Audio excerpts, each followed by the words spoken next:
जय हिंद, नमस्कार और स्वागत है आप सभी महत्वाकांक्षी छात्र एवं दर्शकों का ग्रोथ मोड यूपीएससी के यूट्यूब प्लेटफॉर्म पर संधि सेवा एवं अन्य प्रतियोगिता परीक्षाओं के लिए अति महत्वपूर्ण एवं अति उपयोगी ऐसी संशोधित संपादकीय विश्लेषण की आज की यानी कि 10 सितंबर 2021 की इस चर्चा में मैं ध्रुव जानी आप सबका हार्दिक स्वागत करता हूं। आज दो मीडिया रिपोर्ट के बारे में हमें चर्चा करनी है। दोनों की शक्ति जो है वो संपादकीय लेखों के बराबर है। साथ ही में दोनों हमें इंडियन एक्सप्रेस से मिले हैं, प्लस दोनों ही अंतर्राष्ट्रीय स्तर पर है, मगर इनमें भारत का इंटरेस्ट है, इनमें भारत का हित निहित है। देखना है कई सारी जो है समानताएं हैं आज इस दो मीडिया रिपोर्ट के बारे में। वैसे अगर मुद्दे की बात करें, अगर विषय की बात करें तो विषय जो है वो भिन्न है, मगर इनमें अन्य काफ़ी सारी जो है सिमिलरिटीज हमें देखने को मिलती है, जिसकी जो है चर्चा हमने की यहाँ। अब अगर इन दो मीडिया रिपोर्ट के बारे में देखें तो दोनों ही आपको दृश्यमान है। सबसे प्रथम पेपाल ने पेडी को खरीदा है, ठीक है। यह जो सौदा हुआ वो तकरीबन $2.7 बिलियन का हुआ है, बहुत ही बड़ा सौदा है। साथ ही में यहाँ से कुछ प्रश्न, महत्वपूर्ण प्रश्न जो है वो उठते हैं, जो हमें हमारी परीक्षा जरूरतों को पूर्ण करने के लिए मदरूप होते हैं, तो उसको यहाँ देखना है। और दूसरे बिंदु में, जैसे हमें सबको मालूम है कि अफगानिस्तान में पिछले कई महीनों से अराजकता फैली हुई है, अनार्किक स्टेट बन गया है। जब से यूएस वहाँ से निकला है, यूएस की जो मिलिट्री है जो वहाँ से निकली है, तब से वहाँ एक अराजकतापूर्ण माहौल है। और इसी अराजकता के बीच तालिबानों ने अपनी एक नई सरकार की घोषणा कर दी है। अब अफगानिस्तान देश जो है वो तालिबानियों की सरकार के द्वारा चलाया जाएगा। तो यहाँ देखना है कि यह जो सरकार नई बनी है वो सरकार कैसी है, इसका हम लोग यहाँ एक विश्लेषण करेंगे। तो कुल मिलाकर आज दो बिंदु देखेंगे, दोनों ही इंडियन एक्सप्रेस से है। शुरू करेंगे हमारी मूल बात। सबसे प्रथम जो आज बिंदु देखना है वो है PayPal buys Paidy for $2.7 billion, ठीक है। तो यहाँ समझना है कि पेपाल कौन है, पेडी कौन है, और यहाँ जो पेडी का जो प्रकार है, यह जो कंपनी है इसका जो प्रकार है वो हमारे लिए आज एक महत्वपूर्ण बिंदु है, क्योंकि इसका प्रकार है buy now pay later, which is shortly called BNPL। तो अब देखना है कि यह मॉडल क्या है, यह मॉडल का रिलेवेंस क्या है, सिग्निफिकेंस क्या है, साथ ही में इसके कॉन्स्टेंट्स क्या है और भारत में इसकी क्या स्थिति है। तो यहाँ से बहुत ही हमें एक अहम मुद्दा मिलता है जो कि BNPL के बारे में है, जो हमें देखना है। रही बात पेपाल की, तो पेपाल यूएस का पेमेंट जायंट है। जैसे भारत में पेटीएम है, ठीक है, वैसे ही यहाँ ये पेपाल जो है वो यूएस का एक पेमेंट जायंट है, जिसने पेडी नामक एक BNPL कंपनी को खरीद लिया है। और ये पेडी जो है वो जापान की है, ठीक है। इसका प्रकार BNPL है, बाय नाउ पे लेटर है, और इसका जो राष्ट्र है वो है जापान। तो यूएस की कंपनी ने जापान को खरीदा है। अब यहाँ देखना है, जैसे मैंने आपको बताया कि दो यहाँ से प्रश्न बहुत ही अहम उठते हैं। एक है व्हाट इज BNPL, और दूसरा है वाई पेपल बॉट पेडी। तो ये सारी चीज़ों को हम साथ में लेकर इस पूरे मुद्दे को समझने का, देखने का प्रयास करेंगे। रही बात इसके एग्जाम रिलेवेंस की, तो जीएस पेपर 3 के साथ ही है आज का मुद्दा जो है वो जुड़ा हुआ है। सबसे प्रथम इकोनॉमिक डेवलपमेंट यानी कि आर्थिक विकास, फिर उसके बाद ग्लोबलाइजेशन, वैश्वीकरण।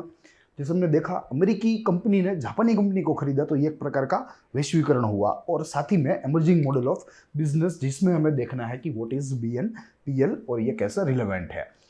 मुद्दे की बात करें तो कुल 4 बिंदु में इस मुद्दे को हमने विभाजित कर दिया है, यानी कि यह 4 बिंदु की कार्य सूची है। सबसे प्रथम समाचार में क्यों, फिर उसके बाद what is by now pay letter यानी कि BNPL, जो मैंने बताया आपको, व्हाट ये का पहला महत्वपूर्ण प्रश्न। दूसरा महत्वपूर्ण प्रश्न वाई पेपल बॉट पेडी, और उसके बाद हमें देखना है भारत के परिप्रेक्ष्य में कि यह जो बाय नाउ पे लेटर जो पूरा मॉडल है बिजनेस का, क्या वो भारत में आज चल रहा है, और भारत में इसका क्या आगे भविष्य होने वाला है। तो कुल 4 बिंदु के तहत यह मुद्दे को हम लोग समझेंगे। इनमें सबसे प्रथम है समाचार में क्यों या खबर में क्यों। American payment giant PayPal has agreed to buy Japanese BNPL firm Paidy for $2.7. PayPal will buy Paidy। जैसा हमने बताया कि यह जापानीज है, और जो PayPal है ये है अमेरिकी यानी कि यूएस की कंपनी है, ठीक है। इसने पेडी को लेने का सौदा किया, पेडी को प्रोक्यूर किया। In recent times, this is the second big deal for purchase of BNPL segment firm. Yes, जैसे हमें मालूम है कि पेडी जो है वो एक BNPL प्रकार की कंपनी है, यानी कि वो अपने ग्राहकों को, अपने उपभोक्ताओं को एक प्रकार की सहूलियत देगी कि वो चाहे तब चीजें खरीद सके, और उसका जो भुगतान है, उसका जो पेमेंट है वो पीछे से कर दे। ठीक है, तो इस प्रकार की सर्विस देने वाली यह पेडी कंपनी थी। आज अगर अक्रॉस ग्लोब देखें, पूरे विश्व में देखें, तो कई सारी ऐसी कंपनीज है जो बाई नाउ पे लेटर का काम करती है, उसी सेगमेंट में चलती है। इनमें से कि यह पेडी है, बड़ी कंपनी है, और उसको पेपाल ने खरीद लिया। तो इस समय में अगर वर्तमान समय की बात करें तो ये दूसरा बड़ा सौदा है जहां कोई बीएनपीएल कंपनी को किसी बड़ी कंपनी ने ले लिया हो, खरीद लिया हो। उसका एक बहुत ही अहम उदाहरण है, पिछले महीने एक डील हुई थी, और ये डील किस किस के बीच में थी, तो ये डील थी स्क्वायर नामक कंपनी। ठीक है, यह स्क्वायर नामक कंपनी है जो कि ट्विटर के सीईओ जैक डोर्सी की है, उनके द्वारा चलती है, विच एक्वायर्ड ऑस्ट्रेलियाज आफ्टरपे फॉर $29 बिलियन। देखिए ये लगभग 10 गुना बड़ा सौदा है जो पिछले महीने हुआ था, जिसमें ट्विटर के सीईओ के द्वारा जो कंपनी चल रही है स्क्वायर नामक, उसने ऑस्ट्रेलिया की एक बीएनपीएल कंपनी जिसका नाम है आफ्टरपे, ठीक है, उसको खरीद लिया। और ये सौदा जो है वो बहुत ही बड़ा था। लगभग आज जिस समाचार के आधार पर हम लोग बात कर रहे हैं उस समाचार से 10 गुना बड़ा सौदा था।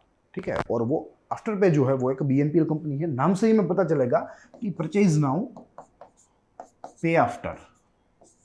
ठीक है, ये इसकी एक मोडस ऑपरेंडी है। किसी भी उपभोक्ता को, किसी भी ग्राहक को यह एक प्रकार की सहूलियत देती है कि कोई भी चीज़ हो उसे इंस्टेंट परचेस कर सके, और उसका भुगतान जो है वो फिर बाद में निर्धारित समय पर, निर्धारित तिथि पर कर दे।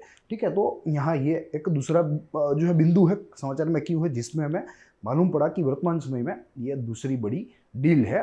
और बीएनपीएल जो है उसकी जो मांग है आज वो बढ़ रही है, क्योंकि जब से लॉकडाउन लगा, जब से कोरोना पूरे विश्व में फैला, तो लॉकडाउन आया, और लॉकडाउन में बीएनपीएल कंपनीज ने बहुत ही ज़्यादा वृद्धि देखी, क्योंकि जो परचेसिंग पावर था लोगों का वो कॉन्ट्रैक्ट हुआ, वो कम हुआ, वो संकुचित हुआ। कोरोना की वजह से रोजगार खत्म हो गए, जो आई थी वो लगभग आधी हो गई। ठीक है, तो इन सारी चीज़ों की वजह से ओवरऑल डिमांड शॉक आया, और इसमें डिमांड शॉक में जो बीएनपीएल कंपनीज थी उन्होंने बहुत ही अच्छा परफॉर्म किया। उनका ग्रोथ भी बहुत ही अच्छा हुआ, क्योंकि जो लोग थे उनके पास पैसा नहीं था मगर चीज़ें खरीदनी थी, तो उन्होंने चीज़ें खरीदी बाद में पैसे देने का वादा करके। तो यहाँ बीएनपीएल का ग्रोथ लॉकडाउन के एरा में, कोविड के एरा में बहुत ही ज़्यादा देखने को मिला है, चाहे वो भारत हो, चाहे वो दुनिया का कोई भी राष्ट्र हो।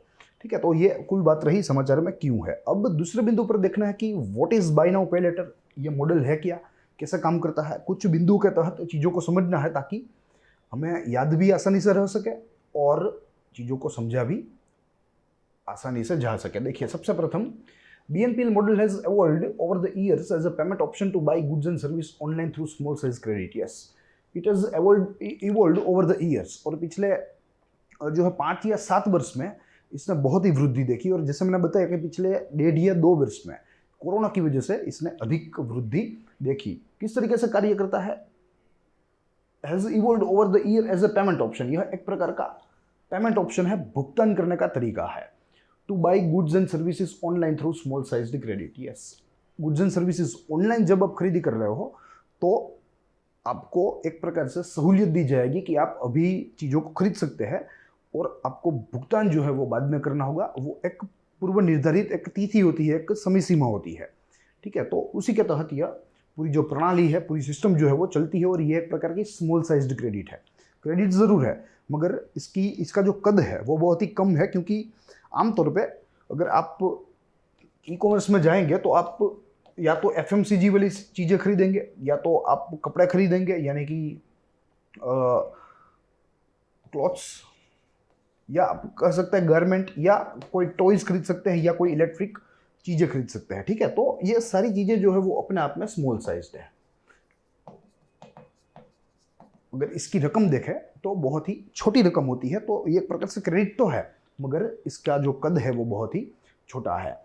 इन this model unsecured loans are extended to online shoppers on the lines of credit card, but these are smaller in amount and have a shorter repayment schedule. Yes, इस मॉडल में अनसिक्योर्ड लोन एक तरीके से जो खरीदार होता है उनको दी जाती है, और इसकी साइज जो है वो छोटी होती है। भले ही क्रेडिट कार्ड के लाइन्स पर दी जाती है मगर क्रेडिट कार्ड का वॉल्यूम, उसमें जो ब्याज लगता है उनसे काफ़ी किफ़ायती यहाँ ब्याज लगता है इसमें BNPL में। और अगर देखें तो इसका जो शेड्यूल है रीपेमेंट का वो भी कंपैरेटिवली रिलेटिवली थोड़ा सा छोटा रहता है। तो कुल मिलाकर यह एक प्रकार की क्रेडिट गारंटी जो है योजना है, जो कि प्राइवेट कंपनीज के द्वारा अपने जो है गुड्स की ज़्यादा से ज़्यादा बिक्री हो अपनी चीज वस्तुओं की, उसके लिए ये लागू किया जाता है। ठीक है, तो ये बात रही यहाँ इस मॉडल के दूसरे बिंदु की।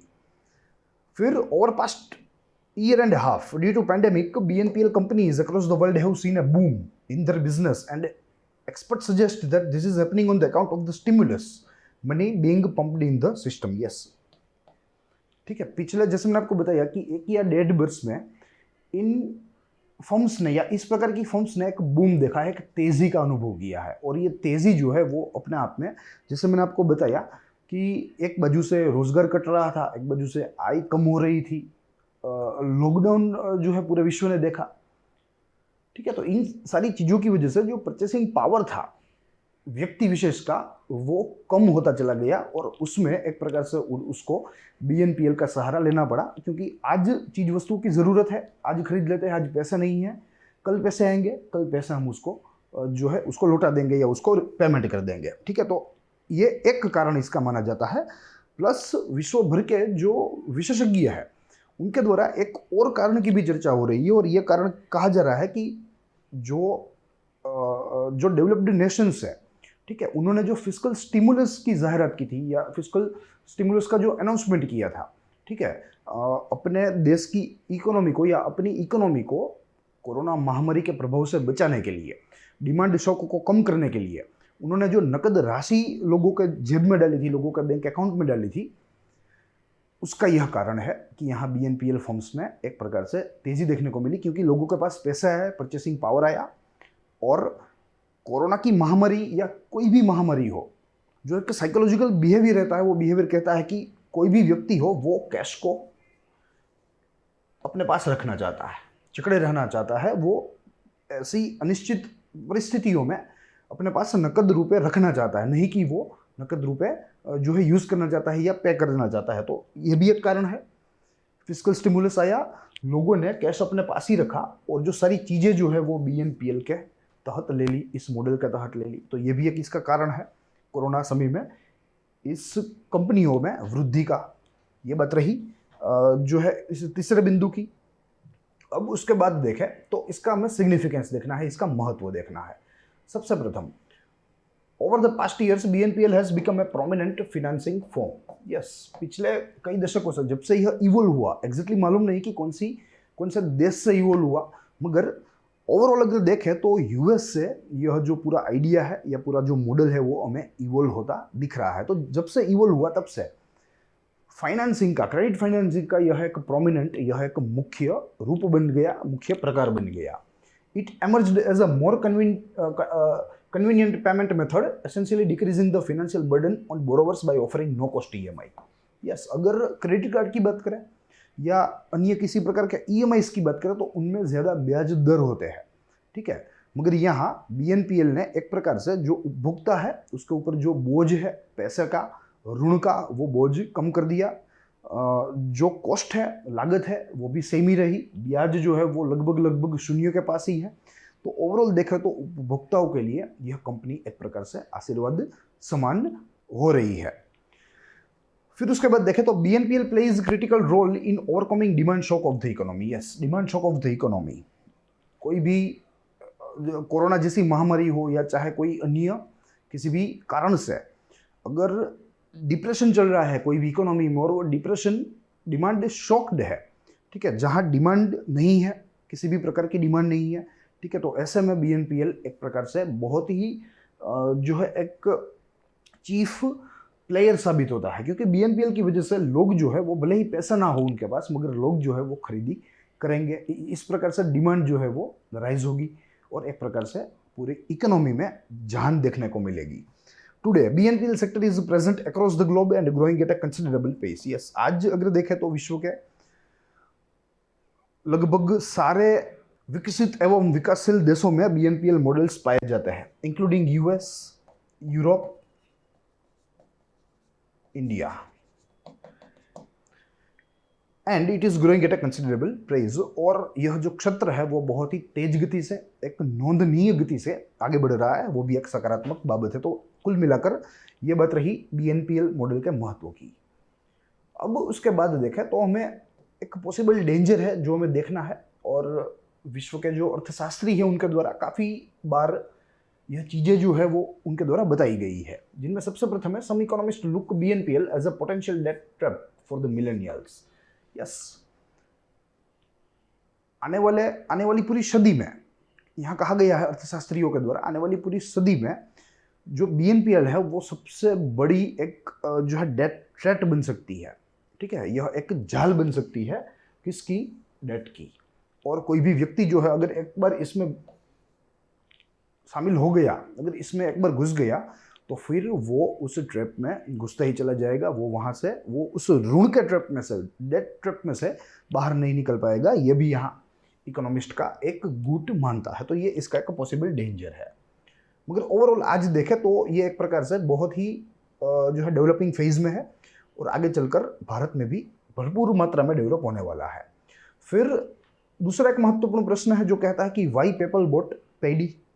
देखेंगे दो बिंदु में यह कारण जो है वो हमें तपासना है, जिनमें सबसे प्रथम बिंदु कहता है the move will expand PayPal's capabilities, distribution and relevance in the domestic payment market in Japan. Yes, Japan, ठीक है, जो आज third largest e commerce market है।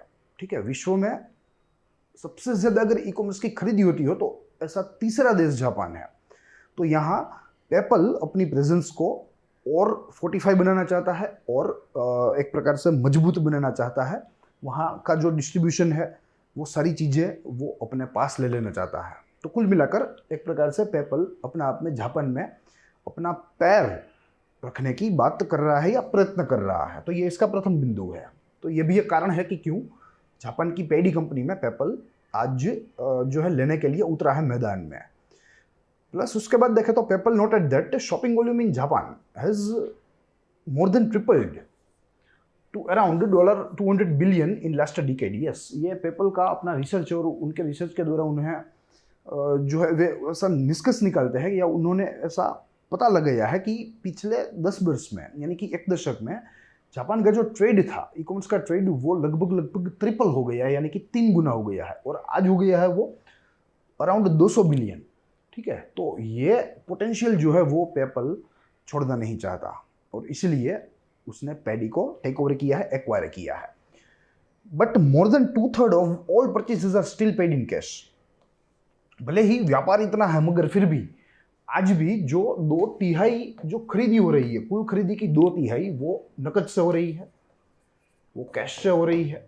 ठीक है, भले ही बाय नाउ पे लेटर का ऑप्शन है, मगर फिर भी 2/3 खरीदी जो हो रही है आज दिन भी वो हो रही है कैश से। तो इसलिए यहाँ पेपल के लिए यह एक बड़ा फायदा है इस अपॉर्चुनिटी को ग्रैब करने का, और इसलिए वे यहाँ मैदान में उतर गए। रही बात ई कॉमर्स जायंट मार्केट्स की, तो यहाँ टॉप 5 के बारे में एक सूची है हमारे पास जो हमें एक प्रकार से आइडिया देगी। Top 5 E commerce market of the world. पहली है यूनाइटेड स्टेट्स, दूसरी है चाइना, तीसरी है जापान। और यहाँ डॉलर नहीं है, मगर एक रिसर्च के तहत कहा गया है कि वर्ष 2019 में जापान के कुल 89.9 मिलियन लोगों ने ऑनलाइन खरीदी की है। ठीक है, तो ये यहाँ जो है पॉपुलेशन है। फिर बाद में यूनाइटेड किंगडम है, फिर बाद में जर्मनी है। अगर भारत का क्रम देखें इसमें, तो इसी सूची में 15वें क्रम पर भारत है, 15th रैंक इंडिया। ये टॉप 5 है, फिर बाद में 6, 7, 8, 9, 10, वैसे 15th रैंक पर भारत जो है वो स्थित है। तो पोटेंशियल है भारत की ई कॉमर्स मार्केट में, मगर फिर भी आज बहुत ही पीछे है। ठीक है, तो ये बात रही क्यों पेपल ने पेडी को खरीदा। अब उसके बाद देखें तो is BNPL prevalent in India. Yes, क्या ये भारत में चल रहा है, क्या ये भारत में चल सकता है? तो जी हाँ, ये बिल्कुल भारत में चल रहा है, और आगे का समय जो है वो इन प्रकार की कंपनियों के लिए बहुत ही जो है प्रॉस्परस होने वाला है, बहुत ही समृद्ध होने वाला है। सबसे प्रथम बिंदु इसमें कहा गया है कि yes, there are many BNPL wallets operating in India in various segments like e commerce, grocery, food delivery items. Yes, तो ये सारे सेगमेंट्स है जहाँ BNPL की सेवाओं का लाभ आप ले सकते हो। अगर आप ई कॉमर्स में से कुछ चीज़ें मंगाए तो आप अभी मंगवा सकते हो, उसका पैसा बाद में दे सकते हो with the help of some of this BNPL companies. फिर उसके बाद चाहे ग्रोसरी हो चाहे फूड पेमेंट हो, ये सारी चीज़ों में धीरे धीरे अब BNPL जो है वो प्रिवेलेंट भारत में हो रहा है।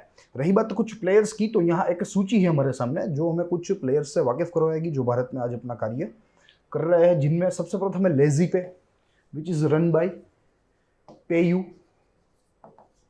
फिर उसके बाद है जेस्ट मनी, फिर पेटीएम पोस्टपेड, सिंपल, अमेजोन पे जो कि अमेजोन की सर्विस है,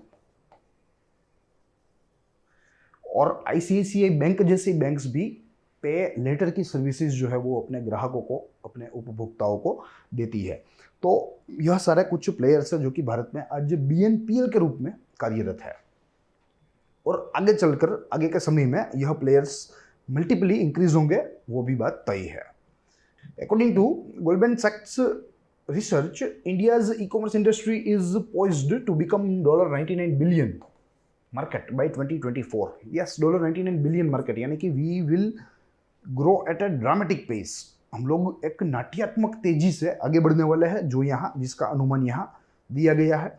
BNPL will become fastest growing online payment method from 3% share in 2020 to 9% share in 2024. Yes, आज अगर बात करें तो ई-कॉमर्स में जो पेमेंट हो रहा है, कुल पेमेंट समझ लो कि पूरे भारत में ई-कॉमर्स में 100 रुपये का पेमेंट आया, ठीक है। तो इनमें जो BNPL का शेयर है आज, या 2020 की बात करें तो 2020 कह लीजिए, तो वो है मात्र 3%, यानी कि अगर 100 रुपये का पेमेंट पूरा ई-कॉमर्स में हुआ है तो मात्र 3 रुपये का ही ट्रांजेक्शन BNPL के रूप में हुआ है, मगर it will grow at a जो है dramatic pace and will become 9% in 2024। यानी कि 2024 में अगर 100 रुपये का ट्रांजेक्शन हुआ होगा ई-कॉमर्स में, तो उनमें से 9 रुपये BNPL की मदद से जो है पे किए जाएंगे। तो अपने आप में यह सेक्टर की वृद्धि आप देख सकते हैं। तो ये बात रही यहाँ भारत में रिलेवेंस की। तो पूरा मुद्दा जो हमने देखा, जहाँ पेपल, US जायंट पेपल ने पेडी को एक्वायर किया। पेपल जो है वो पेमेंट जायंट है, वही पेडी जो है वो बाय नाउ पे लेटर है। साथ ही में हमने वो भी देखा कि what is BNPL model, BNPL model क्या है, कैसे कार्य करता है, और साथ में ये भी देखा कि क्यों पेपल ने पेडी को जो है टेक ओवर किया, उसको एक्वायर किया, और उसके साथ भारत के परिप्रेक्ष्य में भी BNPL की क्या स्थिति रहने वाली है, आज क्या स्थिति है, उसके ऊपर भी हमने गौर फरमाया। तो ये बात रही आज के पहले मुद्दे की। अब दूसरा मुद्दा है जो अपने आप में थोड़ा महत्वपूर्ण है, साथ ही में चर्चा में भी रहने वाला मुद्दा है। अगर हम देखें तो पिछले कई दिनों से, चाहे समाचार पत्रों की बात करें, चाहे उनमें जो छपते हैं तंत्री लेख, संपादकीय लेख, उनकी बात करें, तो सारी चीज़ें जो है वो यहाँ अफगानिस्तान और उसके जुड़े मुद्दों के साथ यहाँ जो है छपी रहती है पिछले कई दिनों से। तो एक प्रकार से अहम मुद्दा है, महत्वपूर्ण है, चर्चा में भी रहने वाला मुद्दा है। और ट्यूसडे यानी कि मंगलवार को, बीते मंगलवार को तालिबान ने अपनी नई सरकार की घोषणा भी कर दी है। तो ये भी हमें यहाँ से जानना पड़ेगा। आज का आधार वही है, वही घोषणा है उनकी नई सरकार के बारे में, उसको यहाँ देखेंगे और कुछ बिंदुओं के तहत यह पूरे मुद्दे को, मसले को समझने का प्रयास करेंगे। सबसे प्रथम कार्य सूची देखें अगर, तो यहाँ वाई न्यूज़ कहने की ज़रूरत नहीं है, सबको मालूम है। US जो है वो पीछे हटा, अपनी 20 वर्ष की लड़ाई के बाद वो पीछे हटा। तालिबान ने फिर से अपना माथा उचका और अपनी यहाँ जो सरकार है वो स्थापित कर दी। तो वाई न्यूज़ का कोई यहाँ जो है रोल नहीं है। तो सबसे प्रथम हम लोग यहाँ इंट्रोडक्शन देखेंगे, फिर उसके बाद अबाउट न्यू तालिबानी गवर्नमेंट देखेंगे कि नई तालिबान सरकार कैसी है, कौन कौन से मंत्री है, एक ब्रीफ लुक लेंगे। सारी चीज़ों को रटना नहीं है, मगर इनमें से जो कुछ महत्वपूर्ण नाम है, जो कुछ महत्वपूर्ण चेहरे हैं, उनको हम यहाँ समझते चलेंगे। फिर उसके बाद old Taliban versus new Taliban का एक कंपैरिजन करेंगे, क्योंकि जो पिछला रिजाइम था तालिबान का 1996 टू 2001 का, जब उन्होंने सरकार बनाई थी, ठीक है, तो वो तालिबानी लीडरशिप को देखना है, आज की तालिबानी लीडरशिप को देखना है। वो यहाँ तीसरे बिंदु पर काम करेंगे। और चौथे बिंदु पर आज जो तालिबान के द्वारा सरकार बनाई गई है, जो वर्तमान तालिबान के द्वारा सरकार बनाई गई है, उसका हम लोग यहाँ विश्लेषण करेंगे और जो कुछ बिंदु समझने हैं, याद रखने हैं, उनको यहाँ देखते चलेंगे। रही बात कवर की, तो आप कवर में तालिबानी लीडर्स देख सकते हैं, there is a range of Talibani leaders and यह एक फाइल जो है तस्वीर है, नई तस्वीर है। वैसे तो जो है अभी मीडिया में नहीं है ये, तो एक फाइल तस्वीर की मदद से हम लोग यहाँ इस मुद्दे को समझेंगे। एग्जाम रिलेवेंस की बात करें तो 2 जीएस पेपर, जनरल स्टडीज़ के पेपर के साथ यह आज का मुद्दा जुड़ा हुआ है। सबसे प्रथम इंटरनेशनल रिलेशन, उसमें भी बायलैटरल रिलेशन, और बायलैटरल रिलेशन में भी भारत और अफगानिस्तान के संबंध। और दूसरा है जीएस पेपर 3 जो कि सिक्योरिटी के साथ है, क्योंकि अफगानिस्तान जो है वो हमारा पड़ोसी मुल्क ही है, ठीक है।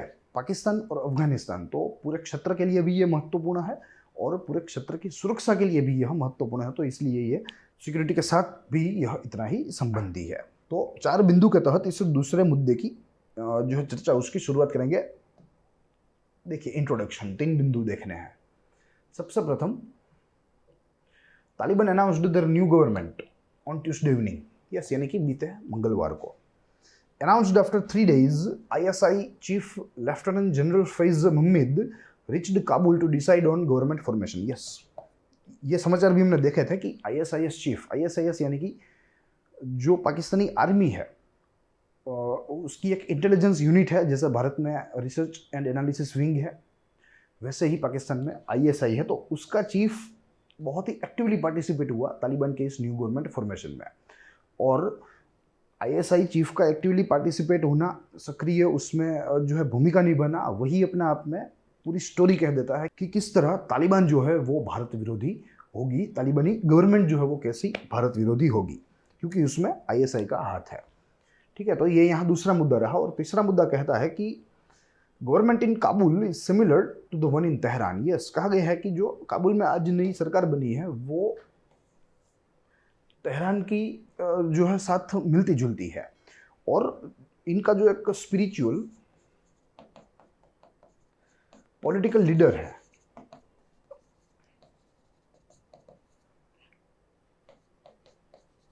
अखुंदजादा, जिसकी तस्वीर मैं आपको दिखाना चाहूंगा। देखिए ये बंदा है,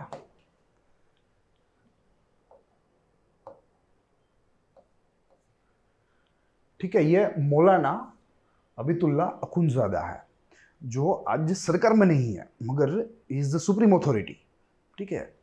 ये बात समझनी है, ये सरकार में नहीं है, ये पर्टिकुलर बंदा सरकार में नहीं है, मगर आज वो अफगानिस्तान की एक सुप्रीम अथॉरिटी है, वो है एक रिलीजियस लीडर है, ठीक है। तो ये इसका सुप्रीम लीडर बनेगा, अखुंदजादा सुप्रीम लीडर। सरकार में ना होने के बावजूद भी वो वहाँ का सर्वोच्च नेता है, सर्वोच्च आप कह सकते हैं कि कप्तान है, ठीक है। तो ये बात रही यहाँ इंट्रोडक्शन की। अब हमें देखना है कि न्यूली फॉर्म्ड तालिबानी गवर्नमेंट, ठीक है, ये कुछ महत्वपूर्ण चेहरे हैं और यहाँ हमारे पास सूची भी है अलग अलग मंत्रियों की। तो अखुंदजादा के बारे में तो हमने बात कर ली। ये दूसरा जो है बंदा वो देखिए आप, मुल्ला मोहम्मद हसन अखुंद, ठीक है, जो वर्तमान प्राइम मिनिस्टर बना, is the PM of newly formed तालिबानी गवर्नमेंट। और ये अपने आप में तालिबान का को-फाउंडर है, सह संस्थापक है, और साथ ही में जो रहबरी शूरा है तालिबान का एक जो है गुट, उसका हेड है, ठीक है। और ये रहबरी शूरा को क्वेटा शूरा के नाम से भी जाना जाता है, क्योंकि जब US इन्वेशन हुआ, जब US ने आक्रमण किया 9/11 के पश्चात, तब जो यहाँ छुपे थे रहबरी शूरा में, जो तालिबानी छुपे थे, वे सब सारे पलायन कर गए और पलायन करके चले गए पाकिस्तान के क्वेटा शहर में। और इसीलिए ऑफेंटली इसे क्वेटा शूरा भी कहते हैं, ये वो इसका लीडर है। फिर नीचे देखिए, यह जो ब्लैक टर्बन में है उसका नाम है मुल्ला अब्दुल गनी बरादर, ठीक है। ये पॉलिटिकल बंदा है तालिबान का, मगर आज साइडलाइन हो गया है, क्योंकि पाकिस्तान को इसके ऊपर भरोसा नहीं, पाकिस्तान की ISI को इसके ऊपर भरोसा नहीं है। और यही जो है व्यक्ति था जो तालिबान के पक्ष से नेगोशिएशन टेबल के ऊपर बैठा था, डोनाल्ड ट्रंप के साथ नेगोशिएट करने वाला तालिबान के पक्ष से यही बंदा था, मगर आज उसको साइडलाइन कर दिया है। और जो अन्य जो एक्सट्रीमिस्ट लीडर थे उनको तालिबान की सरकार में बिठा दिया गया है। फिर उसके बाद है मौलवी अब्दुल सलाम हनाफी, जो कि सेकंड डेप्यूटी टू PM है। और यही बंदा है जो कि मात्र 3 बंदों में से एक है 3 नॉन पश्तून बंदे हैं। पूरी सरकार समझिए, पूरी तालिबानी सरकार जो है वो पश्तूनों से भरी पड़ी है। पूरी तालिबानी सरकार आप देख सकते हैं 33 मोस्टली पश्तून, ठीक है, मैन, नो वुमेन। तो महिला तो है ही नहीं, मगर पश्तून के अलावा भी आपको कोई नहीं दिखेगा पूरी तालिबानी गवर्नमेंट में। मात्र और मात्र 33 में से 3 ही बंदे हैं जो नॉन पश्तून है, जिनमें से एक है जो डेप्यूटी टू पीएम है, ठीक है, जिसे हनाफी कहते हैं। और ऑन द अदर साइड ये पूरी लिस्ट है जहां मिनिस्ट्री है और मिनिस्ट्री का नाम है। Ministry for Hajj and Awqaf Sheikh Noor Mohammad Saqib, Maulvi Abdul Khan, ministry of law, ministry for borders and tribal affairs Mullah Narullah Noori, फिर ministry for development Mullah Mohammad Yunus Akhunzada, ministry of Dawat and Irshad Sheikh Mohammad Khalid, ministry for public works Mohammad Abdul Mannan Omari, ministry of minerals and petroleums Mullah Mohammad Esa Akhund, ministry of water and power Mullah Abdul Latif Mansoor. These are the ministers, newly named ministers, all are तालिबानी and जैसे यहाँ बताया है mostly they are Pashtuns. दूसरी सूची भी इस तरह है, तीसरी सूची भी इस तरह है। I will not go through each of them, ठीक है, मगर आप इस पर्टिकुलर पेज का एक स्क्रीनशॉट लीजिए और एक एक नाम जो है वो पढ़ते चलिए, ठीक है। इसको याद नहीं रखना है, मगर एक आइडिया होना चाहिए कि वहाँ किस तरीके की मिनिस्ट्रियाँ हैं अफगानिस्तान में और कौन कौन से तालिबानों को किस प्रकार की मिनिस्ट्रियाँ वहाँ दी गई है। तो इसके लिए ये यहाँ सूची रखी गई है, अन्यथा हमें ये मगप नहीं करना है, कहीं पर भी हमें ये एलिमेंट्री माहितियाँ काम नहीं लगेगी, ठीक है। मगर एक समझ क्रिएट करने के लिए ये चीज़ों को समझना, देखना, पढ़ना ज़रूरी है। तो ये बात रही न्यूली फॉर्म्ड तालिबानी गवर्नमेंट की। अब हमें एक रिलेटिव जो स्टडी करना है between old Taliban, new Taliban. देखिए यहाँ यह कुछ फोटोग्राफ्स हमारे पास है जो कि न्यू तालिबान के हैं। नीचे जो कुछ फोटोग्राफ्स है वो हमारे पास ओल्ड तालिबान के हैं। एक एक को हम लोग देखेंगे, समझेंगे। सबसे प्रथम जिनमें है मुल्ला मोहम्मद ओमर। मुल्ला मोहम्मद ओमर जो 1996 से 2001 की जो तालिबानी सरकार बनी थी उसका मुखिया था और उसने 4-5 वर्ष जो है जम के राज किया था पूरे अफगानिस्तान के ऊपर। फिर Jalaluddin Haqqani, founder of the Haqqani network, aligned himself with Taliban, died in 2018। Yes, Jalaluddin Haqqani जिसने हक्कानी नेटवर्क को जो स्थापित किया, जो एक प्रकार का टेरर ग्रुप है, और फिर अपने आप को, अपने पूरे नेटवर्क को तालिबान में मिला दिया और इसकी मृत्यु 2018 में हो चुकी थी या हो गई है। फिर उसके बाद वाली Ahmad Muttawakil, foreign minister and best known face of first Taliban regime. Yes, पहले तालिबान रिजाइम में ये बहुत ही प्रचलित हुए और तब के फॉरेन मिनिस्टर थे, तो जाहिर है कि प्रचलित होंगे ही। फिर उसके बाद Mullah Umar Fazil, Mullah Mohammad Fazil, I am sorry, who was a deputy defence minister of Taliban and was in Guantanamo. And आखिरी जो ओल्ड तालिबान लीडर है वो है Khairullah Khairkhwa, who was Taliban interior minister. ठीक है, वहाँ का इंटीरियर मिनिस्टर होना यानी कि होम मिनिस्टर होना, ये बात आप याद रख लीजिए।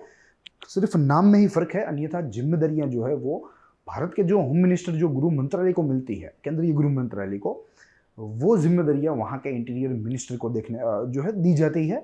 या आप कह सकते हैं कि एक प्रकार से इंटरनल सिक्योरिटी उनके हाथ में होती है। जो प्रोविंशियल गवर्नर्स होते हैं उनकी नियुक्ति भी इंटीरियर मिनिस्टर के हाथ में ही होती है। ठीक है, तो इतने पावर्स, इतनी ताकत यहाँ अफगानिस्तान के इंटीरियर मिनिस्टर के पास होती है।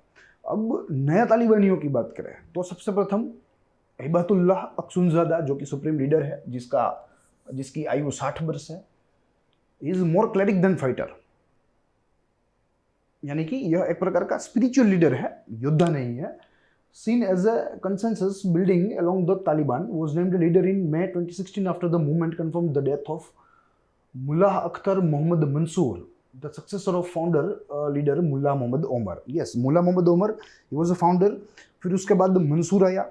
फिर जब मंसूर की मृत्यु हुई तो 2016 में इसके ऊपर पूरे तालिबान का ताज जो है वो इसके ऊपर रख दिया गया। फिर उसके बाद अब्दुल गनी बरादर, जिसको साइडलाइन कर दिया गया आईएसआई ने आज, क्योंकि 2016 में पाकिस्तानी आर्मी और आईएसआई के साथ इसकी अनबन हो गई थी, इसलिए इसे आज साइडलाइन कर दिया है। अन्यथा जो नेगोशिएशंस हुए, जो डील हुई यूएस तालिबान के बीच में, वो डील में तालिबान के पक्ष से इनके द्वारा ही जो है वो कार्य हुआ था, मगर फिर भी आज उनको साइडलाइन कर दिया गया क्योंकि ये आईएसआई के भरोसे में नहीं थे। फिर उसके बाद है नए में ज़बीउल्लाह मुजाहिद, शेर मोहम्मद अब्बास तानिकाज़ाई जो कि 60 वर्षीय है। फिर उसके बाद अब्दुल सलाम हनाफी, सिराजुद्दीन हक्कानी, मुल्ला मोहम्मद यकूब। यस, आज जो इंटीरियर मिनिस्टर का खिताब मिला है वो मिला है सिराजुद्दीन हक्कानी को, ठीक है, जो भारत विरोधी है। और इसी नियुक्ति से हमें मालूम पड़ेगा या हमें मालूम पड़ सकता है, हम देख सकते हैं कि आईएसआई का कितना प्रभाव है तालिबान के इस नए गवर्नमेंट के फॉर्मेशन में है, ठीक है। फिर उसके बाद है आखिरी में मुल्ला मोहम्मद याकूब, जो कि मुल्ला मोहम्मद उमर का बेटा है और तालिबान में उसको एक अच्छी जो है उसको एक अच्छा स्थान दिया हुआ है, पोस्ट दी गई है। तो ये जो है कंपैरिजन है newer Taliban versus older Taliban की, ठीक है। ये सारे ओल्डर हीरोज है, ये सारे न्यू हीरोज है, जिनमें ये 2 चीफ है और ये उनके टीममेट्स है, ठीक है। अब देखे आगे तो हमें एनालिसिस देखना है। एनालिसिस में काफ़ी सारी जो है चीज़ों को हम देखते चलेंगे कि यह नई सरकार जो है वो किस तरीके से फॉर्म हुई है। सबसे प्रथम बिंदु इसमें है stamp of Pakistan all over it. Yes, अगर यह नई नियुक्तियां देखें, नई सरकार की रचना देखें, तो हमें इनमें पूरी रचना में पाकिस्तान का भरपूर प्रभाव देखने को मिलेगा। Cabinet dominated by Kandahar based Taliban group and leaders of Haqqani network terrorist outfit proxy of ISI. Yes, पूरी सरकार जो है वो सबसे प्रथम तो कांदाहार बेस्ड तालिबान ग्रुप, जो नेगोशिएशन टेबल के ऊपर बैठे थे यूएस के सामने, वो दोहा बेस्ड थे। मगर यहाँ जो आज सत्ता में आ रहे हैं वो सारे कांदाहार बेस्ड तालिबान ग्रुप है और उसके साथ हक्कानी नेटवर्क्स के भी कई सारे नेता है। हक्कानी नेटवर्क्स यानी कि एक प्रकार का एक ग्लोबल टेररिस्ट संगठन है जिनके ऊपर काफ़ी सारे अरबों डॉलर्स का इनाम है जिनके सर पर, ठीक है। मगर फिर भी यहाँ उनको आज सरकार में बिठाया जा रहा है, तो इनमें पाकिस्तान का भरपूर हाथ है। और एक असेसमेंट के मुताबिक न्यू दिल्ली में एक जो है एक अहवाल प्रस्तुत किया गया एक संशोधन के बाद, जिसमें यह दावा किया गया कि इस नई सरकार में, ठीक है, इस नई सरकार में तकरीबन यहाँ 30 से 35 नहीं है, मगर इस नई सरकार में तकरीबन 13 से 22 जो लोग हैं वो यहाँ से है, ठीक है। या तो वे कंदाहार बेस्ड तालिबान ग्रुप से बिलोंग करते हैं या तो वे हक्कानी नेटवर्क से बिलोंग करते हैं। फिर दूसरा बिंदु देखा तो तालिबानी group based in Doha which had negotiated with the US has been largely sidelined, जिसका जिक्र मैंने आपको किया, ठीक है। तो ये यहाँ से हम लोग ऐसा निष्कर्ष निकाल सकते हैं कि इस नए निर्वाचित या नई घोषित सरकार में, निर्वाचित तो नहीं कह सकते क्योंकि निर्वाचन तो हुआ ही नहीं है, नई घोषित सरकार में पाकिस्तान का बहुत ही बड़ा हाथ है। फिर उसके बाद Taliban Haqqani network are the biggest gainer. Yes, दूसरा बिंदु ये है कि जो हक्कानी नेटवर्क है और उनके जो लीडर्स थे या है उनको सबसे ज़्यादा फायदा हुआ है। देखिए कैसे है, Taliban government's cabinet is handpicked by ISI, क्योंकि आईएसआई का ही प्रभाव है तो आईएसआई हक्कानी नेटवर्क को प्रमोट कर रहा है, क्योंकि उसे मालूम है हक्कानी जो है वो भारत विरोधी है। तो अगर वहाँ उनको प्रमोट करेगा तो यहाँ भारत को भी एक प्रकार से जलन होगी, भारत के लिए भी आगे के भविष्य में जो है कई प्रकार की अनिश्चितताएं प्रकट होगी। तो इसलिए आईएसआई जानबूझकर ऐसा कर रहा है। Sirajuddin Haqqani has been named interior minister and is global terrorist. Sirajuddin Haqqani, जिसका जिक्र मैंने किया, Haqqani's mandate will include the appointments of provisional governors. Yes, तो पूरे जो है केंद्रीय नेतृत्व के साथ पूरे प्रांत में, पूरे अफगानिस्तान में, पूरे राष्ट्र में हक्कानी का जो है एक प्रकार से प्रभुत्व रहेगा और ये प्रभुत्व भारत के लिए हानिकारक है। Besides Sirajuddin Haqqani, his uncle Khalilur Rahman and 2 others are to be given important post in the administration। यानी कि कुल मिलाकर हक्कानी और उनके नेताओं को, हक्कानी लीडर्स और पूरे संगठन को यहाँ बहुत ही फायदा मिला है, क्योंकि आईएसआई जो है वो यहाँ एक्टिवली रोल प्ले कर रहा है, ठीक है। तो ये दूसरा बिंदु है एनालिसिस का। तीसरा बिंदु कहता है कि Taliban all guard remain in charge. Yes, लगभग जो पुरानी गवर्नमेंट थी तालिबान की, वैसे ही यहाँ आज नई गवर्नमेंट रही है। कई सारे ऐसे चेहरे हैं जो पिछली सरकार में भी थे, आज इस सरकार में भी उनको लाया गया है। सबसे प्रथम cabinet is filled with Taliban from previous regime of 1996-2001। Taliban की आज कैबिनेट जो है उनमें अधिकांश जो नेता है वो तालिबान की पिछली सरकार में भी रह चुके हैं। Many of them are on UN terrorist, उनमें से कई सारे यूनाइटेड नेशन के आतंकवाद की सूची में है। All are extremely close to ISI. Inter service intelligence के साथ ये सारे जो है वो बहुत ही क्लोजली रिलेटेड है। New PM Mullah Mohammad Hassan Akhund is the chief of Rehbari Shura, often known as Quetta सूरा। ठीक है, जिसका फोटोग्राफ मैंने आपको दिखाया, देखिए ये फोटोग्राफ। ठीक है, ये व्यक्ति की बात कर रहे हैं जो रहबारी सूरा का चीफ है, और रहबारी सूरा को क्वेटा सूरा भी कहते हैं, जिसका जिक्र मैंने किया। साथ ही में यही वो व्यक्ति है जिसने 2001 में बहमानी बुद्धा का जो स्टेच्यू था, जो 6वीं शताब्दी का था, अफगानिस्तान में बहुत ही अच्छी विरासत थी, उसको तोड़वा डाला यही बंदे ने। ठीक है, तो ये इसकी पहचान है, और ये एक प्रकार का इंटरनेशनल टेररिस्ट ही है और पाकिस्तान के बेहद करीब है।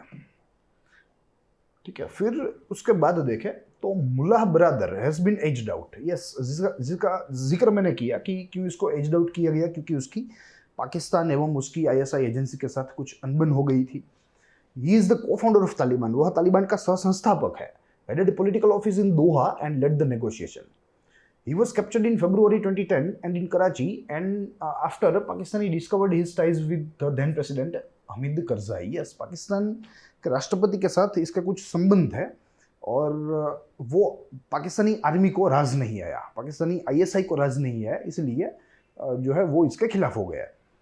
He has been sidelined because ISI don't trust much. उसको जो है एक प्रकार से दरकिनार कर दिया, क्योंकि आईएसआई को उसके ऊपर भरोसा नहीं है। अन्यथा नेगोशिएटिंग टेबल के ऊपर और सारी चीज़ें जो है वो यहाँ इस ब्रदर के द्वारा ही की गई है। और जब आईएसआई के चीफ जो हमने देखा, लेफ्टिनेंट जनरल फैज़, जब पाकिस्तान पहुँच, काबुल पहुँचे, तो उसके पहले जो रूमर्स आ रहे थे उनमें कहा जा रहा था कि Baradar is likely to be prime minister of the newly formed government. ठीक है, मगर जैसा ही आईएसआई चीफ वहाँ पहुँचे तो पूरा खेल जो है वो जो है चौपट हो गया, पलट गया। फिर उसके बाद एक मुद्दा है वर्चुअली नो इंक्लूसिविटी, यानी कि वास्तविकता में कोई समावेश यहाँ इस नई जो है घोषित सरकार में देखने को नहीं मिलती है। As expected, no women has found a place in the cabinet. Yes, no women has found a place in the cabinet and there are very few non Pashtuns, 3 out of 33, जिसका जिक्र मैंने आगे आपको किया था। यानी कि महिलाएं एक भी नहीं है पूरी सरकार में, और बिन पश्तून भी बहुत ही कम है, और वो भी 33 में से 3, यानी कि 10% से भी कम। ठीक है, तो ये एक उसका एनालिसिस का एक अंग था। फिर India lost possible point of contact, Sher Mohammad Abbas Stanikzai. ठीक है, यही एक ऐसा बंदा था जिसकी मदद से भारत तालिबान के पास पहुंच सकता था, मगर यहाँ उसको भी, इसका भी कद जो है वो नई इस सरकार में नहीं बढ़ाया गया, तो भारत के लिए एक और जो है कठिनाई बढ़ गई। Who believed it could be foreign minister has been made only deputy. Yes, जो माना जा रहा था कि इस बार की सरकार में जो तनेकज़ाई है वो जो है विदेश मंत्री बनेंगे, मगर उनको इस जो है बार भी उसे डेप्यूटी ही रखा गया, और 1996 टू 2001 के रिजेम में भी वे डेप्यूटी फॉरेन मिनिस्टर के पद पर ही थे। तनेकज़ाई had met Deepak Mittal, India's ambassador to Kabul, on August 31st. ठीक है, दीपक मित्तल के साथ तनेकज़ाई ने मुलाकात भी की थी जब यह सरकार बन रही थी या बनने का जो है विचार चल रहा था। तब दीपक मित्तल उन्हें मिले थे और उन्होंने एश्योरेंस भी दिया था कि भाई हम लोग हिंसा नहीं करेंगे, भारत के साथ सौहार्दपूर्ण संबंध रखेंगे, भारत के साथ व्यापार करेंगे। मगर अब इनको ही अपने आप में डेप्यूटी के पद पर रखा, तो भारत के लिए जो है आगे का समय और चुनौतीपूर्ण होने वाला है, ऐसा हम लोग यहाँ कह सकते हैं। ठीक है, तो कुल मिलाकर ये बात रही इसके एनालिसिस की और यह न्यूली फॉर्म्ड गवर्नमेंट के इस मुद्दे की। ठीक है, I hope you enjoy the lecture. हमने इस पर्टिकुलर लेक्चर में, उपाख्यान में 2 बिंदु देखे, दोनों ही अपने आप में महत्वपूर्ण थे।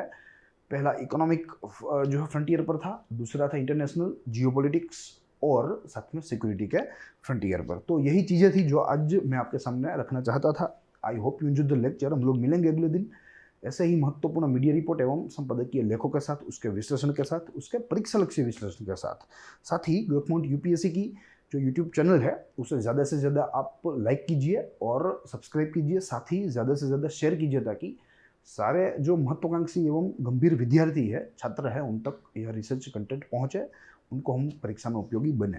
साथ ही यही चीज़ों को अगर आप पढ़ना चाहते हैं तो ग्रोथ माउंट यूपीएससी की वेबसाइट को आज ही विजिट कीजिए और वहीं से रिसर्च कंटेंट के फॉर्म में इन सारी चीज़ों को पढ़िए। और अगर आप ऐसे माइंड मैप्स चाहते हैं, ठीक है, सारी चीज़ों को आप अगर माइंड मैप्स में जो है समझना पढ़ना चाहते हैं तो आप डाउनलोड पीडीएफ के ऑप्शन में से डाउनलोड पीडीएफ भी कर सकते हैं, जो आपको ब्लॉग के जो है स्पेस में दृश्यमान रहेगा। तो यही सारी चीज़ें थी। मिलेंगे कल फिर से नए महत्वपूर्ण मीडिया रिपोर्ट एवं संपादकीय लेख के साथ। तब तक के लिए दीजिए इजाज़त। देखते रहिए ग्रोथ माउंट यूपीएससी। स्वस्थ रहिए, खुश रहिए। जय हिंद।